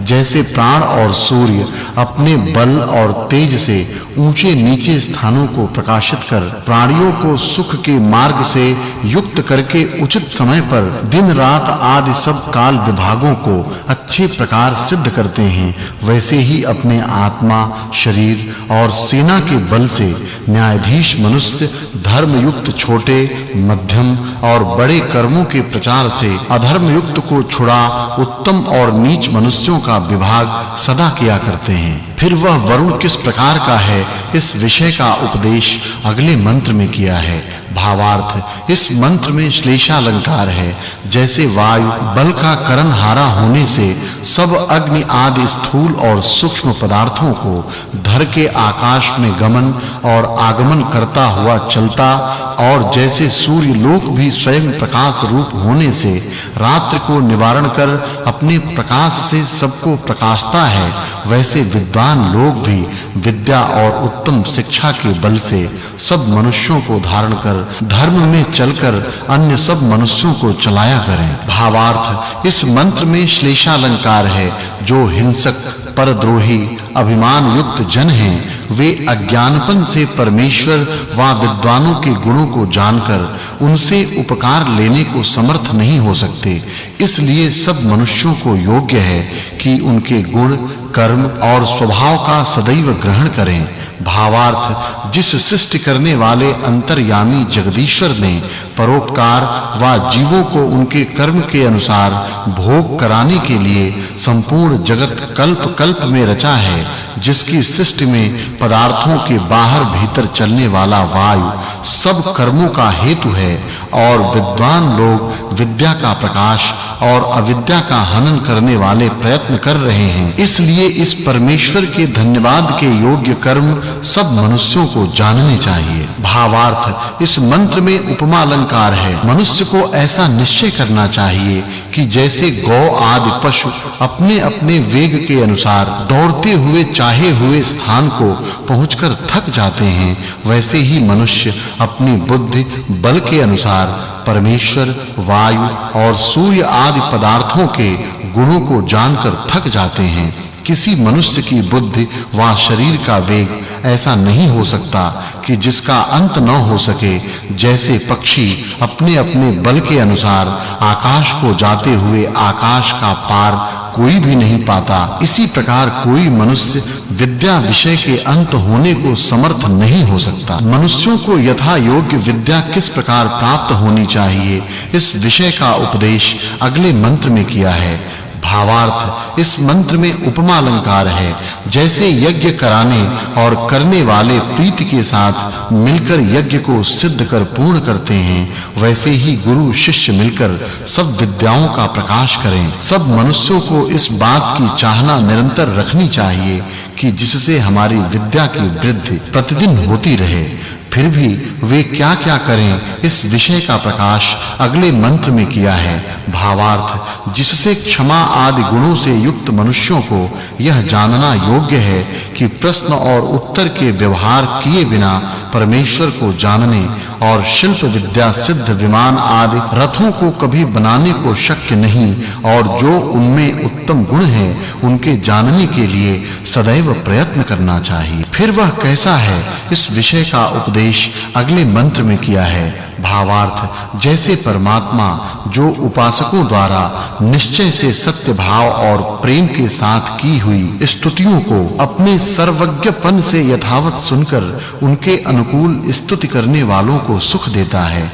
वैसे ही विद्वान लोग भी धार्मिक मनुष्यों की योग्यता प्रशंसा को सुन सुखयुक्त किया करें। फिर वह परमात्मा कैसा है, इस विषय का उपदेश अगले मंत्र में किया है। भावार्थ, इस मंत्र में वाचक् लुप्तोपमा अलंकार है। जैसे परब्रह्म ने इस संसार के दो भेद किए हैं, एक प्रकाश वाला सूर्य आदि और दूसरा प्रकाश रहित पृथ्वी आदि लोक, जो इनकी उत्पत्ति व विनाश का निमित्त कारण काल है, उसमें सदा एक सा रहने वाला परमेश्वर सब प्राणियों के संकल्प से उत्पन्न हुई बातों का भी श्रवण करता है। इससे कभी अधर्म के अनुष्ठान की कल्पना भी मनुष्य को नहीं करनी चाहिए। वैसे इस शिष्ट क्रम को जानकर मनुष्य को ठीक-ठीक वर्तना चाहिए। भावार्थ जैसे धार्मिक परोपकारी विद्वान होकर ईश्वर की प्रार्थना करते हैं, जगदीश्वर उनके सब दुख बंधनों को छुड़ाकर सुखयुक्त करता है, वैसे ही कर्म हम लोगों को क्या न करने चाहिए। 24वें सूक्त में कहे हुए प्रजापति आदि अर्थों के बीच जो वरुण शब्द है, उनके अर्थ को इस 25वें सूक्त में कहने से इस सूक्त के अर्थ की संगति पहले सूक्त के अर्थ के साथ जाननी चाहिए। यह पहले अष्टक और दूसरे अध्याय में 19वां वर्ग और पहले मंडल के छठे अनुवाक में 25वां सूक्त समाप्त हुआ। अब 26वें सूक्त का प्रारंभ है। उसके पहले मंत्र में यज्ञ कराने और करने वालों के गुण प्रकाशित किए हैं। भावार्थ इस मंत्र में श्लेषालंकार है। यज्ञ करने वाले विद्वान हस्त क्रियाओं से बहुत पदार्थों को सिद्ध करने वाले विद्वान स्वीकार और उनका सत्कार कर अनेक कार्यों को सिद्ध कर सुख को प्राप्त करे वा करावे। कोई भी मनुष्य उत्तम विद्वान पुरुषों के संग किए बिना कुछ भी व्यवहार व परमार्थ रूपी कार्य को सिद्ध करने में समर्थ नहीं हो सकता। फिर वह किस प्रकार का है, इस विषय का उपदेश अगले मंत्र में किया है।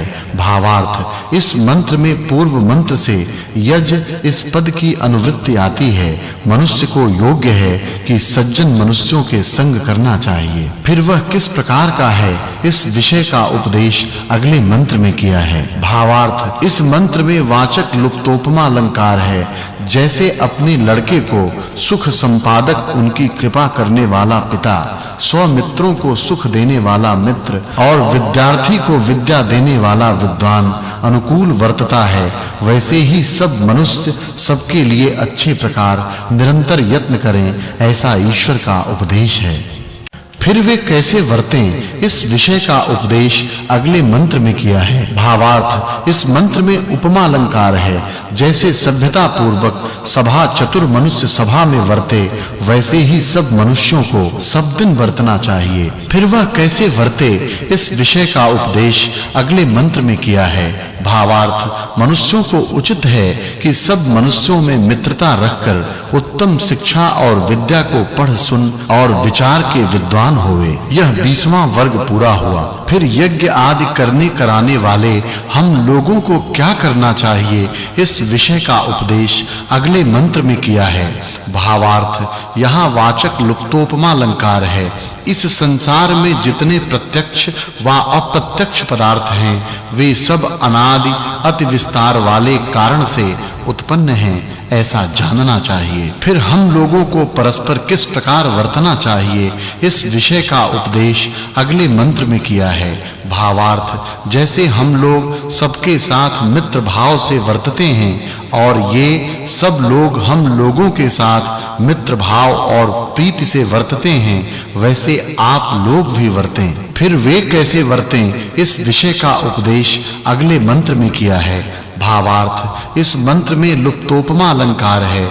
मनुष्य को योग्य है कि ईश्वर ने इस संसार में जितने पदार्थ उत्पन्न किए हैं, उनके जानने के लिए विद्याओं का संपादन करके कार्यों की सिद्धि करें। फिर किस लिए उस ईश्वर की प्रार्थना करने और मनुष्यों के परस्पर वर्तने का उपदेश अगले मंत्र में किया है। भावार्थ जब तक मनुष्य राग व द्वेष को छोड़कर परस्पर उपकार के लिए विद्या, शिक्षा और पुरुषार्थ से उत्तम कर्म नहीं करते, तब तक वे सुखों के संपादन करने में समर्थ नहीं हो सकते।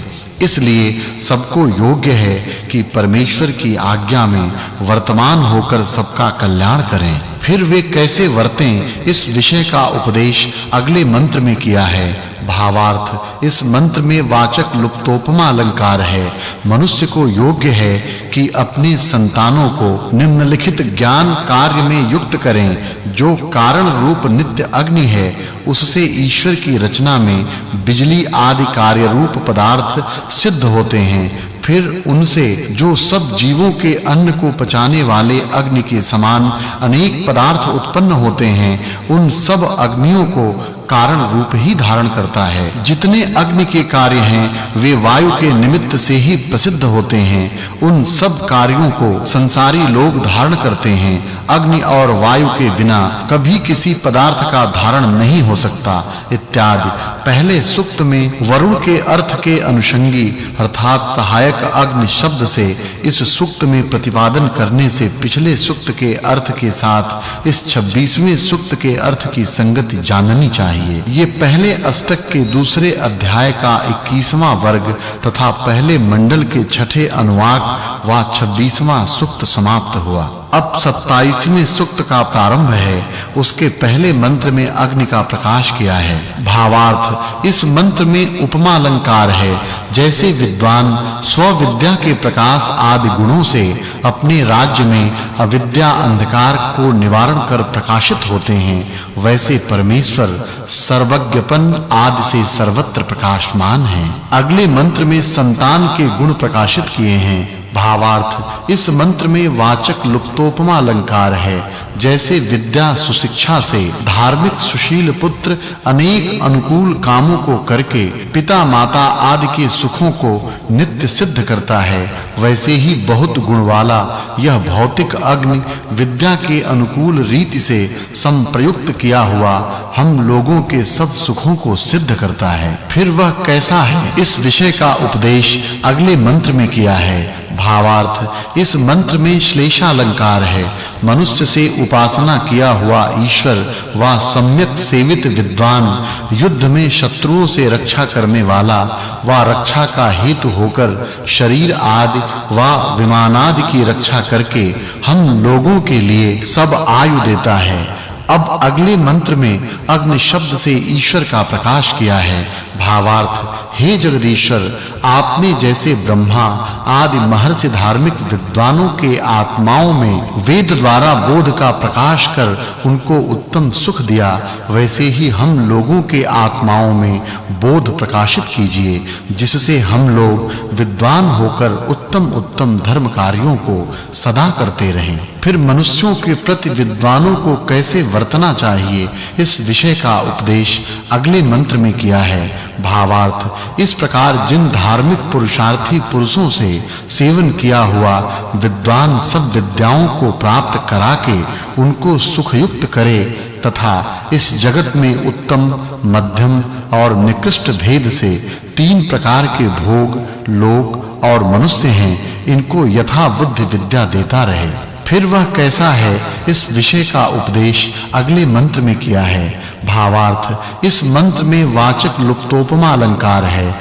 जैसे समुद्र के जलकण अलग हुए आकाश को प्राप्त होकर वहां इकट्ठे होकर वर्षते हैं, वैसे ही विद्वान अपनी विद्या से सब पदार्थों का विभाग करके उनका बार-बार मनुष्यों के आत्माओं में प्रकाश किया करते हैं। फिर वह कैसा है इस विषय का उपदेश अगले मंत्र में किया है। भावार्थ जैसे जगदीश्वर अनादि काल से वर्तमान प्रजा की रक्षा रचना और व्यवस्था करने वाला है, वैसे जो मनुष्य इस सर्वव्यापी सब प्रकार की रक्षा करने वाले परमेश्वर की उपासना कर यथोक्त काम करता है, उसको कभी पीड़ा व पराजय नहीं होता। भावार्थ जैसे कोई जीव अनंत शुभ गुण युक्त परिणाम सहित सबसे उत्तम परमेश्वर के गुणों की न्यूनता व उसका परिणाम करने के योग्य नहीं हो सकता, जिसका सब ज्ञान निर्भ्रम है, वैसे जो मनुष्य वर्तता है वही सब राजकार्यों का स्वामी नियत करना चाहिए। भावार्थ जो मनुष्य को सब दुख रूपी सागर से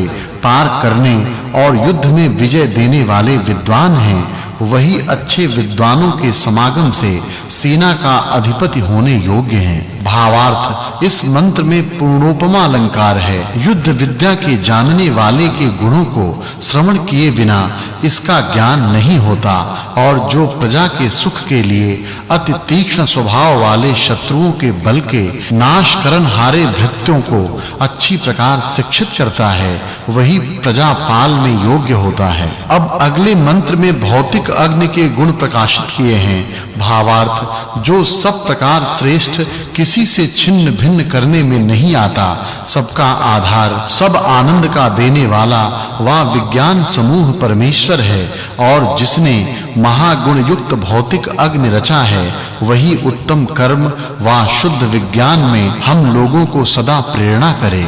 फिर वह कैसा है, इस विषय का उपदेश अगले मंत्र में किया है। भावार्थ, इस मंत्र में उपमा अलंकार है। जैसे पूर्ण धन वाला विद्वान मनुष्य धन भोगने योग्य पदार्थों से सब मनुष्यों को सुख संयुक्त करता है और सबकी वार्ताओं को सुनता है, वैसे ही जगदीश्वर सब की हुई स्तुति को सुनकर उनको सुख संयुक्त करता है।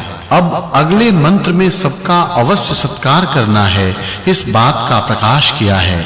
भावार्थ, इस मंत्र में ईश्वर का यह उपदेश है कि मनुष्यों को चाहिए अभिमान छोड़कर अन्नादि से सब उत्तम जनों का सत्कार करें, अर्थात जितना धन पदार्थ आदि उत्तम बातों से अपना सामर्थ्य हो उतना उनका संग करके विद्या प्राप्त करें, किंतु उनकी कभी निंदा न करें। पिछले सूक्त में अग्नि का वर्णन है, उसको अच्छे प्रकार जानने वाले विद्वान ही होते हैं। उनका यहाँ वर्णन करने से 26वें सूक्तार्थ के साथ इस 27वें सूक्त की संगति जाननी चाहिए। यह पहले अष्टक के दूसरे अध्याय का 24वां वर्ग और पहले मंडल के छठे अनुवाक का 27वां सूक्त समाप्त हुआ। अब 28वें सूक्त का प्रारंभ है। उसके पहले मंत्र में कर्म के अनुष्ठान करने वाले जीव को जो करना चाहिए इस विषय का उपदेश किया है। भावार्थ, ईश्वर उपदेश करता है कि हे मनुष्यों, तुम यव आदि औषधियों के असार निकालने और सार लेने के लिए भारी से पत्थर में जैसा चाहिए वैसा गड्ढा करके उसको भूमि में गाड़ो और वह भूमि से कुछ ऊंचा रहे, जिससे कि नाद के सार व असार का निकालना अच्छे प्रकार बने। उसमें यव आदि अन्न स्थापन करके मूसल से उसको कूटो। फिर वे कैसे हैं, इस विषय का उपदेश अगले मंत्र में किया है। भावार्थ, इस मंत्र में उपमा अलंकार है।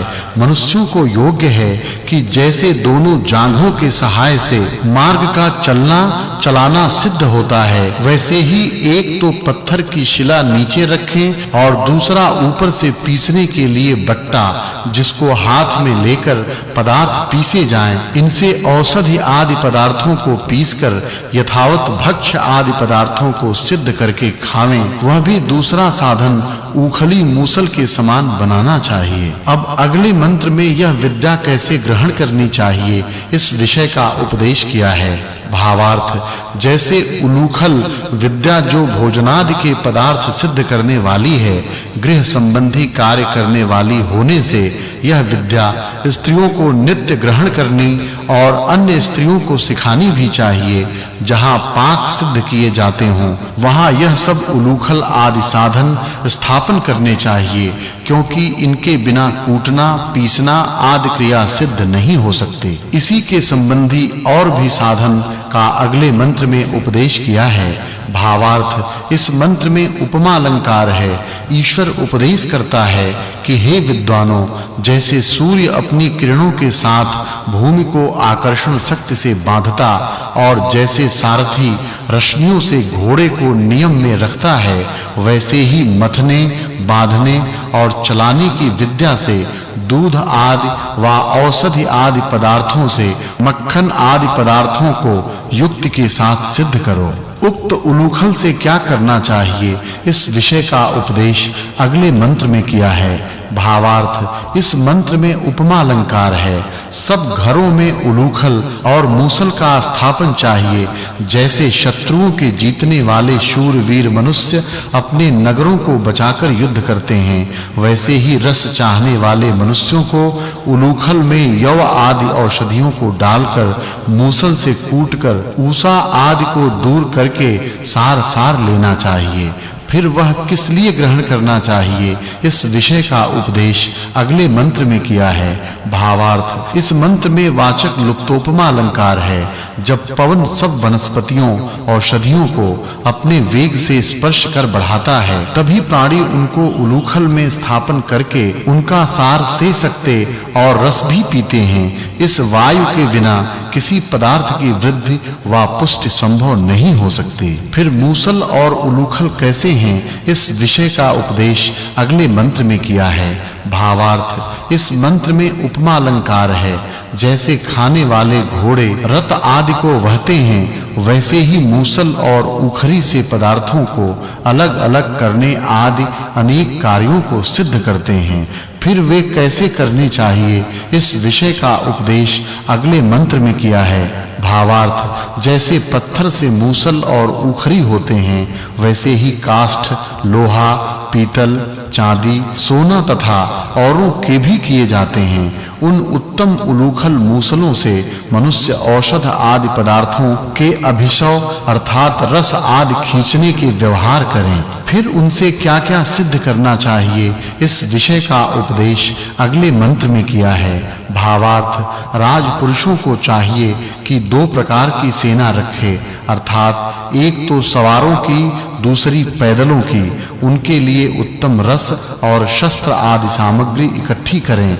अच्छी शिक्षा और औषधि देकर शुद्ध बलयुक्त और निरोग कर पृथ्वी पर एक चक्र राज्य नियत करें। 27वें सूक्त से अग्नि और विद्वान जिस-जिस गुण को कहे हैं, मूसल और उखरी आदि साधनों को ग्रहण कर और सध्यादि पदार्थों से, संसार के पदार्थों से अनेक प्रकार के उत्तम पदार्थ उत्पन्न करें। इस अर्थ का इस सूक्त में संपादन करने से 27वें सूक्त के कहे हुए अर्थ के साथ 28वें सूक्त की संगति है, यह जानना चाहिए। यह पहले अष्टक के दूसरा अध्याय का 26वां वर्ग और पहले मंडल के छठे अनुवाक का 28वां सूक्त समाप्त हुआ। अब 29वें सूक्त का आरंभ है। उसके पहले मंत्र में इंद्र शब्द से न्यायाधीश के गुणों का प्रकाश किया है। भावार्थ इस मंत्र में उपमा अलंकार है। जैसे आलस्य के कारण मनुष्य अश्रेष्ठ अर्थात कीर्ति रहित होते हैं, वैसे हम लोग भी जो कभी हों तो वह न्यायाधीश हम लोगों को प्रशंसनीय पुरुषार्थ और गुणयुक्त करे, जिससे हम लोग पृथ्वी आदि राज्य और बहुत उत्तम हाथी, घोड़े, गौ, बैल आदि पशुओं को प्राप्त होकर उनका पालन व उनकी वृद्धि करके उनके उपकार से प्रशंसा वाले हों। फिर वह विभूति युक्त सभाध्यक्ष कैसा है, इस विषय का उपदेश अगले मंत्र में किया है। भावार्थ मनुष्य को इस प्रकार जगदीश्वर की प्रार्थना करनी चाहिए कि हे भगवन, कृपा करके जैसे न्यायाधीश अति उत्तम राज्य आदि को प्राप्त कराता है, वैसे हम लोगों को पृथ्वी के राज्य, सत्य बोलने और शिल्प विद्या आदि व्यवहारों की सिद्धि करने में बुद्धिमान नित्य कीजिए। फिर वह क्या-क्या करे, इस विषय का उपदेश अगले मंत्र में किया है। भावार्थ मनुष्यों को शरीर और आत्मा के आलस्य को दूर छोड़ के उत्तम कर्मों में नित्य प्रयत्न करना चाहिए। मनुष्यों को कैसे वीरों को ग्रहण करके शत्रु निवारण करना चाहिए, इस विषय का उपदेश अगले मंत्र में किया है। भावार्थ हम लोगों को अपनी सेना में सूर मनुष्य ही रखकर आनंदित करने चाहिए, जिससे भय के मारे दुष्ट शत्रुजन जैसे निद्रा में शांत होते हैं, वैसे सर्वदा हों, जिससे हम लोग निष्कंटक अर्थात बेखटके चक्रवर्ती राज्य का सेवन नित्य करें। फिर वह वीर कैसा हो, इस विषय का उपदेश अगले मंत्र में किया है। भावार्थ इस मंत्र में वाचक् लुप्तोपमा अलंकार है। जो सभा स्वामी न्याय से अपने सिंहासन पर बैठकर गदहा जैसे रूखे और खोटे शब्द के उच्चारण से औरों की निंदा करते हुए जन को दंड दे और सत्यवादी धार्मिक जन का सत्कार करे, जो अन्याय के साथ औरों के पदार्थ को लेते हैं, उनको दंड देके जिसका जो पदार्थ हो वह उसको दिलवा देवे, इस प्रकार सनातन न्याय करने वालों के धर्म में प्रवृत्त पुरुष का सत्कार हम लोग निरंतर करें। अब अगले मंत्र में अशुद्ध वायु के निवारण का विधान किया है। भावार्थ इस मंत्र में वाचक् लुप्तोपमा अलंकार है। मनुष्यों को ऐसा जानना चाहिए कि यह पवन सब जगह जाता हुआ अग्नि आदि पदार्थों से अधिक कुटिलता से गमन करनहारा और बहुत से ऐश्वर्यों की प्राप्ति तथा पशु वृक्षादि पदार्थों के व्यवहार, उनके बढ़ने घटने और समस्त वाणी से व्यवहार का हेतु है। फिर वह क्या करे, इस विषय का उपदेश अगले मंत्र में किया है। भावार्थ मनुष्यों को इस प्रकार जगदीश्वर की प्रार्थना करनी चाहिए कि हे परमात्मन, आप हम लोगों में जो दुष्ट व्यवहार अर्थात खोटे चलन तथा जो हमारे शत्रु हैं उनको दूर कर हम लोगों के लिए सकल ऐश्वर्य दीजिए। पिछले सूक्त में पदार्थ विद्या और उसके साधन कहे हैं। उनके उपादान अत्यंत प्रसिद्ध करनहारे संसार के पदार्थ हैं जो कि परमेश्वर ने उत्पन्न किए हैं। उस सूक्त में उन पदार्थों से उपकार ले सकने वाली सभाध्यक्ष सहित सभा होती है। उसके वर्ण करने से पूर्वोक्त 28वें सूक्त के अर्थ के साथ इस 29वें सूक्त के अर्थ की संगति जाननी चाहिए। यह प्रथम अष्टक के दूसरे अध्याय का 27वां वर्ग व प्रथम मंडल के छठे अनुवाक का 29वां सूक्त समाप्त हुआ। अब 30वें सूक्त का आरंभ है। इसके पहले मंत्र में इंद्र शब्द से शूर वीरों के गुणों का प्रकाश किया है। भावार्थ इस मंत्र में उपमा अलंकार है। जैसे मनुष्य पहले कुएं को खोदकर उसके जल से खान-पान और खेत बगीचे आदि स्थानों के सींचने से सुखी होते हैं, वैसे ही विद्वान लोग यथा योग्य कला यंत्रों में अग्नि को जोड़ के उसकी सहायता से कलों में जल को स्थापन करके उनको चलाने से बहुत कार्यों को सिद्ध करके सुखी होते हैं। फिर वह कैसा है, इस विषय का उपदेश अगले मंत्र में किया है। भावार्थ इस मंत्र में उपमा अलंकार है। यह अग्नि, सूर्य और बिजली जिसके प्रसिद्ध रूप सैकड़ों पदार्थों की शुद्धि करता है और पचाने योग्य पदार्थों में हजारों पदार्थों को अपने वेग से पकाता है। जैसे जल नीची जगह को जाता है, वैसे ही यह अग्नि ऊपर को जाता है। इन अग्नि और जल को लौट-पौट करने अर्थात अग्नि को नीचे जल को ऊपर स्थापन करने से व दोनों के संग्राम से वेग आदि गुण उत्पन्न होते हैं। फिर वह किस प्रकार का है, इस विषय का उपदेश अगले मंत्र में किया है। भावार्थ इस मंत्र में उपमा अलंकार है। जैसे समुद्र के मध्य में अनेक गुण, रत्न और जीव जंतु और अगाध जल है, वैसे ही अग्नि और जल के सकाश से प्रयत्न के साथ बहुत प्रकार का उपकार लेना चाहिए। फिर भी उसका अगले मंत्र में प्रकाश किया है। भावार्थ इस मंत्र में उपमा अलंकार है। जैसे कबूतर वेग से कबूतरी को प्राप्त होता है, वैसे ही शिल्प विद्या से सिद्ध किया हुआ अग्नि अनुकूल अर्थात जैसे चाहिए वैसी गति को प्राप्त होता है। मनुष्य इस विद्या को उपदेश व श्रवण से पा सकते हैं। अब अगले मंत्र में इंद्र शब्द से सभा व सेना के स्वामी का उपदेश किया है। भावार्थ इस मंत्र में पिछले तीसरे मंत्र से मदाय, सुष्मिणे, न इन तीन पदों की अनुवृत्ति है। हम लोगों को सबका स्वामी जो वेदोक्त गुणों से परिपूर्ण विज्ञानरत ऐश्वर्य युक्त और यथा योग्य न्याय करने वाला सभाध्यक्ष व सेनापति विद्वान है, उसी को न्यायाधीश मानना चाहिए। फिर यह सभाध्यक्ष व सेनापति कैसा है, इस विषय का उपदेश अगले मंत्र में किया है। भावार्थ सत्य आचार विचारशील और ध्यानावस्थित पुरुषों को योग्य है कि जो अपने आत्मा में अंतर्यामी जगदीश्वर है, उसकी आज्ञा से सभापति व सेनापति के साथ सत्य और मिथ्या वा करने और न करने योग्य कामों का निश्चय किया करें। इसके बिना कभी किसी को विजय व सत्य बोध नहीं हो सकता। जो सर्वव्यापी जगदीश्वर न्यायाधीश को मानकर व धार्मिक शूरवीर को सेनापति करके शत्रुओं के साथ युद्ध करते हैं, उन्हीं का निश्चय से विजय होता है, औरों का नहीं। फिर ईश्वर व सेनाध्यक्ष कैसे हैं, इसका उपदेश अगले मंत्र में किया है। भावार्थ इस मंत्र में श्लेषा अलंकार है। मनुष्यों को परस्पर मित्रता संपादन कर अलभ्य पदार्थों की रक्षा और सब जगह विजय करना चाहिए तथा परमेश्वर और सेनापति का नित्य आश्रय करना चाहिए और यह भी स्मरण रखना चाहिए कि उक्त आश्रय से ही उत्तम कार्य सिद्ध होने योग्य हों। सो ही नहीं किंतु विद्या और पुरुषार्थ भी उनके लिए करनी चाहिए। वह किसके साथ प्राप्त हो, इस विषय का उपदेश अगले मंत्र में किया है। भावार्थ, जहां मनुष्य सभा व सेना के स्वामी का सेवन करते हैं, वहां सभाध्यक्ष अपनी सेना के अंग व अन्नादि पदार्थों के साथ उनके समीप स्थिर होता है। इसकी सहायता के बिना किसी को सत्य सुख व विजय नहीं होते हैं। अब ईश्वर और सेनाध्यक्ष की प्रार्थना सब मनुष्यों को करनी चाहिए। इस विषय का उपदेश अगले मंत्र में किया है। भावार्थ, ईश्वर मनुष्यों को उपदेश करता है कि हे मनुष्यों, तुमको औरों के लिए ऐसा उपदेश करना चाहिए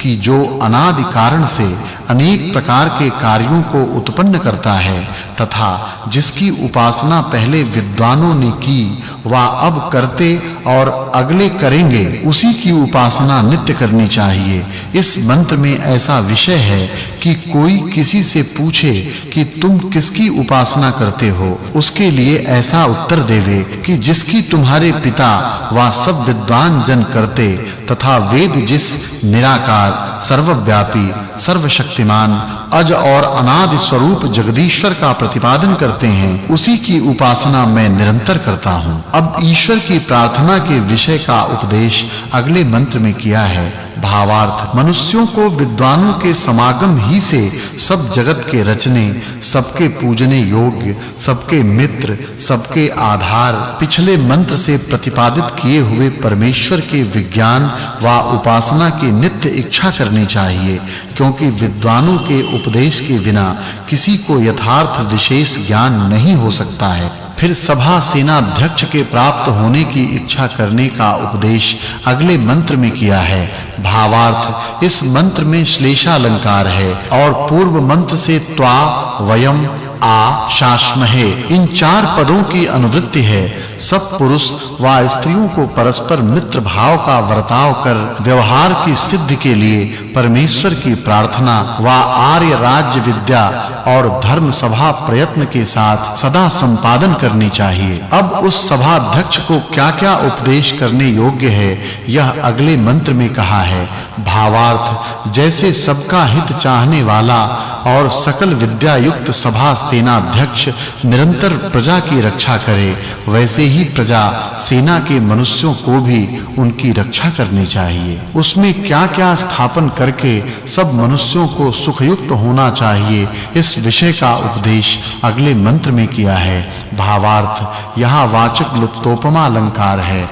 मनुष्यों को सभाध्यक्ष, सेनाध्यक्ष सहित सभाओं में सब राज्य, विद्या और धर्म के प्रचार करने वाले कार्य स्थापित करके सब सुख भोगना व भोगाना चाहिए और वेद की आज्ञा से एक से रूप, स्वभाव और एक सी विद्या वाले तथा युवा अवस्था के स्त्री और पुरुषों की परस्पर इच्छा से स्वयंवर विधान से विवाह होने योग्य हैं। वे अपने घर के कामों में तथा एक दूसरे के सत्कार में नित्य यत्न करें और वे ईश्वर की उपासना व उसकी आज्ञा तथा सत्पुरुषों की आज्ञा में सदा चित्त देवें, किंतु उक्त व्यवहार से विरुद्ध व्यवहार में कभी किसी पुरुष व स्त्री को क्षण भर भी न रहना चाहिए।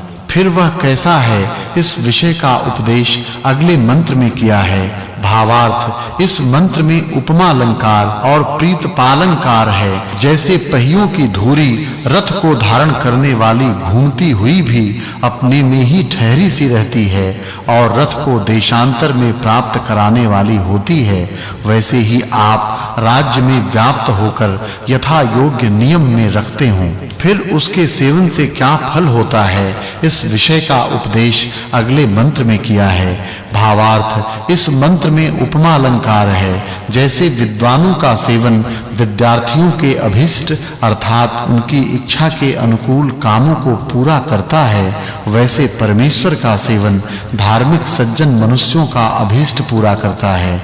इसलिए सबको चाहिए कि परमेश्वर की सेवा नित्य करें। फिर वह सभाध्यक्ष कैसा और क्या करता है, इस विषय का उपदेश अगले मंत्र में किया है। भावार्थ, जैसे जगदीश्वर सनातन कारण से चर अचर कार्यों को उत्पन्न करके इनसे सब जीवों को सुख देता है, वैसे सभा सेनापति न्यायाधीश लोग सब सभा सेना और न्याय के अंगों को सिद्ध कर सब प्रजा को निरंतर आनंद युक्त करें। जैसे इससे भिन्न और कोई संसार का रचने व कर्म फल देने और ठीक न्याय से राज्य का पालन करने वाला नहीं हो सकता, वैसे वे भी सब कार्य करें। फिर वे कैसे हों, इसका प्रकाश अगले मंत्र में किया है। भावार्थ, पूर्वोक्त अश्व अर्थात सूर्य और पृथ्वी के गुणों से चलाया हुआ रथ शीघ्र गमन से भूमि, जल और अंतरिक्ष में गति करता है, इसलिए इसको शीघ्र साधना चाहिए। फिर वे किस प्रकार के हैं, इस विषय का उपदेश अगले मंत्र में किया है। भावार्थ, इस मंत्र में पूर्व मंत्र से अश्ववत्या, शवीरया इन दो पदों की अनुवृत्ति है। मनुष्य की जो अग्नि, वायु और जन युक्त काल यंत्रों से सिद्ध हुई नाव है, वे निसंदेह समुद्र के अंत को जल्दी पहुंचाती है। ऐसी नावों के बिना अभिष्ट समय में चाहे हुए एक स्थान से दूसरे स्थान को जाना नहीं हो सकता। फिर वे कैसे हैं, इस विषय का उपदेश अगले मंत्र में किया है।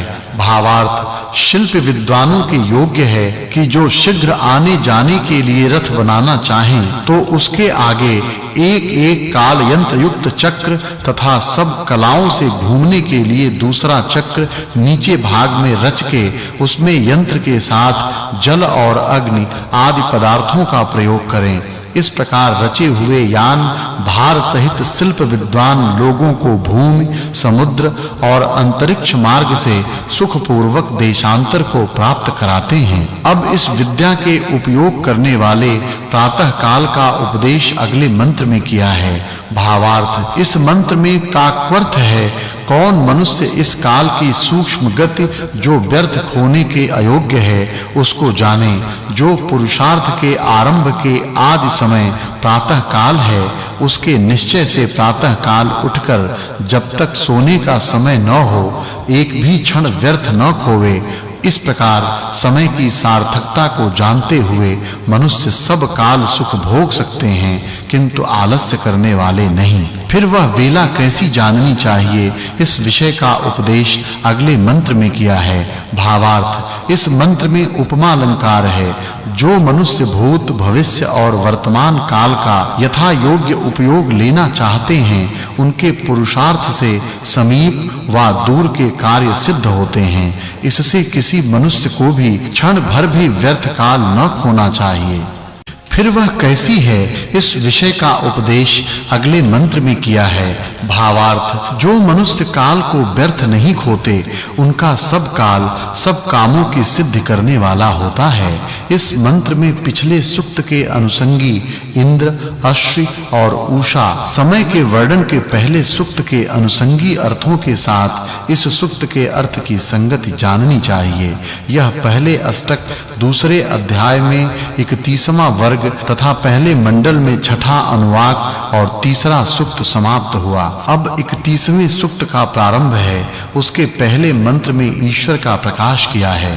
भावार्थ, जो ईश्वर की आज्ञा पालन, धर्म और विद्वानों के संग के सिवाय और कुछ काम नहीं करते, उनकी परमेश्वर के साथ मित्रता होती है। फिर उस मित्रता से उनके आत्मा में सद्विद्या का प्रकाश होता है और वे विद्वान होकर उत्तम काम का अनुष्ठान करके सब प्राणियों के सुख देने के लिए प्रसिद्ध होते हैं। फिर वह कैसा है, इस विषय का उपदेश अगले मंत्र में किया है। भावार्थ, इस मंत्र में श्लेषालंकार है। परमेश्वर वेद द्वारा व उसके पढ़ने से विद्वान मनुष्य के विद्या धर्म रूपी व्रत का लोकों के नियम रूपी व्रत को सुशोभित करता है। जिस ईश्वर ने सूर्य आदि प्रकाशमान, वायु, पृथ्वी आदि अप्रकाशवान लोक समूह रचा है, वह सर्वव्यापी है। जो ईश्वर की रची हुई सृष्टि से विद्या को प्रकाशित करता है, वह विद्वान होता है। उस ईश्वर और विद्वान के बिना कोई यथार्थ विद्या व कारण से कार्य रूप सब लोकों के रचने, धारणे और जानने को समर्थ नहीं हो सकता। भावार्थ कारण रूप अग्नि अपने कारण और वायु के निमित्त से सूर्य रूप से प्रसिद्ध तथा अंधकार विनाश करके पृथ्वी व आकाश धारण करता है। वह यज्ञ व शिल्प विद्या के निमित्त से काल यंत्रों से संयुक्त किया हुआ बड़े-बड़े भारयुक्त विमान आदि यानों को शीघ्र ही देश देशांतर में पहुंचाता है। भावार्थ जिस जगदीश्वर ने सूर्य आदि जगत रचा व जिस विद्वान से सुशिक्षा का ग्रहण किया जाता है, उस परमेश्वर व विद्वान की प्राप्ति अच्छे कर्मों से होती है तथा चक्रवर्ती राज्य आदि धन का सुख भी वैसे ही होता है। भावार्थ मनुष्य को उचित है कि पहले जगत का कारण ब्रह्म ज्ञान और यज्ञ की विद्या में जो क्रिया जिस प्रकार के होम करने योग्य पदार्थ उनको अच्छे प्रकार जानकर उनकी यथा योग्य क्रिया जानने से शुद्ध वायु और वर्षा जल की शुद्धि के निमित्त जो पदार्थ हैं उनका होम अग्नि में करने से इस जगत में बड़े-बड़े उत्तम सुख बढ़ते हैं और उनसे सब प्रजा आनंद युक्त होती है। अब ईश्वर का उपासक व प्रजा पालनहारा पुरुष क्या-क्या कृत्य करे, इस विषय का उपदेश अगले मंत्र में किया है। भावार्थ परमेश्वर का यह स्वभाव है कि जो पुरुष अधर्म छोड़कर धर्म करने की इच्छा करते हैं उनको अपनी कृपा से शीघ्र ही धर्म में स्थिर करता है। जो धर्म से युद्ध व धन को सिद्ध करना चाहते हैं उनकी रक्षा कर उनके कर्मों के अनुसार उनके लिए धन देता और जो खोटे आचरण करते हैं उनको उनके कर्मों के अनुसार दंड देता है। जो ईश्वर की आज्ञा में वर्तमान धर्मात्मा थोड़े भी युद्ध के पदार्थों से युद्ध करने को प्रवृत्त होते हैं, ईश्वर उन्हीं को विजय देता है, औरों को नहीं। फिर वह ईश्वर जीवों के लिए क्या करता है, इस विषय का उपदेश अगले मंत्र में किया है। भावार्थ जो ज्ञानी धर्मात्मा मनुष्य मोक्ष पद को प्राप्त होते हैं उनका उस समय ईश्वर ही आधार है। जो जन्म हो गया वह पहला और जो मृत्यु व मोक्ष होके होगा वह दूसरा, जो है वह तीसरा और जो विद्या व आचार्य से होता है वह चौथा जन्म है। ये चार जन्म मिलके एक जन्म जो मोक्ष के पश्चात होता है वह दूसरा जन्म है। इन दोनों जन्मों के धारण करने के लिए सब जीव प्रवृत्त हो रहे हैं। यह व्यवस्था ईश्वर के अधीन है। फिर परमात्मा का उपासक प्रजा के वास्ते कैसा हो, इस विषय का उपदेश अगले मंत्र में किया है। भावार्थ मनुष्यों को परमेश्वर की इस प्रकार प्रार्थना करनी चाहिए कि हे परमेश्वर, कृपा करके हम लोगों में उत्तम धन देने वाली सब शिल्प विद्या के जानने वाले उत्तम विद्वानों को सिद्ध कीजिए, जिससे हम लोग उनके साथ नवीन पुरुषार्थ करके पृथ्वी के राज्य और सब पदार्थों के यथा योग्य उपकार ग्रहण करें। भावार्थ फिर भी ईश्वर की इस प्रकार प्रार्थना करनी चाहिए कि हे भगवान, जब आप जन्म दें तब श्रेष्ठ विद्वानों के संपर्क में जन्म दें और वहां हम लोगों को सर्व विद्या युक्त कीजिए, जिससे हम लोग सब धनों को प्राप्त होकर सदा सुखी हों। भावार्थ जैसे पिता संतानों द्वारा मान और सत्कार करने के योग्य है, वैसे प्रजाजनों द्वारा सभापति राजा है। फिर वह कैसा है और क्या करे, इस विषय का उपदेश अगले मंत्र में किया है। भावार्थ ईश्वरोक्त व्यवस्था करने वाले वेद शास्त्र और राजनीति के बिना प्रजा पालनहारा सभापति राजा प्रजा नहीं पाल सकता और प्रजा राजा के अज्ञ संतान के तुल्य होती है।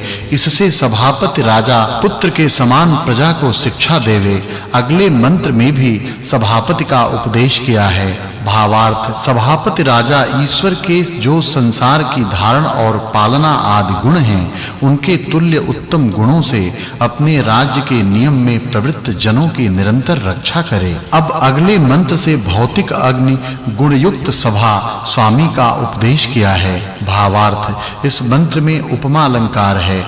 जैसे विद्यार्थी लोग अध्यापक अर्थात पढ़ाने वालों से उत्तम विचार के साथ उत्तम विद्याओं का सेवन करते हैं, वैसे तू भी धार्मिक विद्वानों के उपदेश के अनुकूल होके राजधर्म का सेवन करता रह। भावार्थ इस मंत्र में उपमा अलंकार है।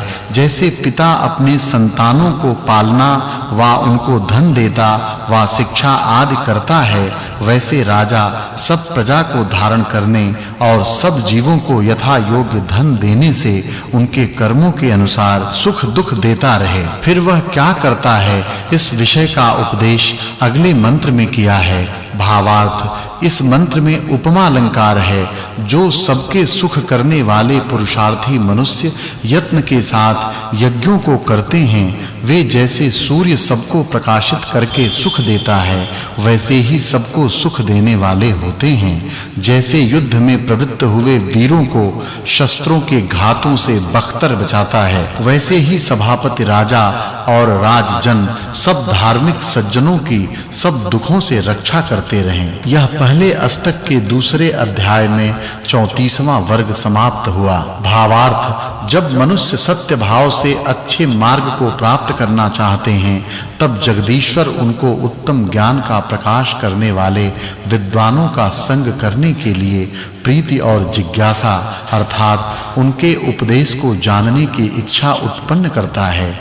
इससे वे श्रद्धालु हुए अत्यंत दूर भी बसने वाले सत्यवादी योगी विद्वानों के समीप जा उनका संग कर अभिष्ट बोध प्राप्त कर धर्मात्मा होते हैं। भावार्थ जिन मनुष्यों ने विद्या, धर्मानुष्ठान और प्रेम से सभापति की सेवा की है, वह उनको उत्तम धर्म के कामों में लगाता है। फिर वह कैसा है, इसका प्रकाश अगले मंत्र में किया है। भावार्थ जो मनुष्य वेद की रीति से धर्मयुक्त व्यवहार को करते हैं, वे ज्ञानवान और श्रेष्ठ मति वाले होकर जिस उत्तम विद्वान की सेवा करते हैं, वह उनको श्रेष्ठ सामर्थ्य और उत्तम विद्या संयुक्त करता है। इस सूक्त में सेनापति आदि के अनुयोगी अर्थों के प्रकाश से पिछले सूक्त के साथ इस सूक्त की संगति जाननी चाहिए। यह पहले अष्टक में दूसरे अध्याय का 35वां वर्ग व पहले मंडल के 7वें अनुवाक में 31वां सूक्त समाप्त हुआ। अब 32वें सूक्त का प्रारंभ है। उसके पहले मंत्र में इंद्र शब्द से सूर्य लोक की उपमा करके राजा के गुणों का प्रकाश किया है। भावार्थ इस मंत्र में उपमा अलंकार है। ईश्वर का उत्पन्न किया हुआ यह अग्निमय सूर्य लोक जैसे अपने स्वाभाविक गुणों से युक्त अन्नादि, प्रकाश, आकर्षण, दाह, छेदन और वर्षा की उत्पत्ति के निमित्त कामों को दिन रात करता है, वैसे जो प्रजा के पालन में तत्पर राजपुरुष हैं, उनको भी नित्य प्रति करना चाहिए।